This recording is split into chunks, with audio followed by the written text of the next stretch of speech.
আল্লাহর কাছে সবচাইতে প্রিয় কথা চারটি। আওয়াজ করে বলেন, আল্লাহর কাছে সবচাইতে প্রিয় কথা কয়টি? এক নম্বরে সুবহানাল্লাহ, দুই নম্বরে আলহামদুলিল্লাহ, তিন নম্বরে লা ইলাহা ইল্লাল্লাহ, চার নম্বরে আল্লাহু আকবার। এই চারটা বাক্যের মধ্যেই আমার আল্লাহর নাম আছে না নাই?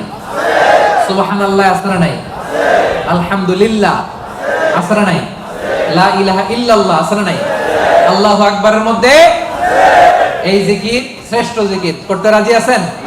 পড়েন সুবহানাল্লাহ, আলহামদুলিল্লাহ, লা ইলাহা ইল্লাল্লাহ, সুবহানাল্লাহ, আলহামদুলিল্লাহ, লা ইলাহা ইল্লাল্লাহ।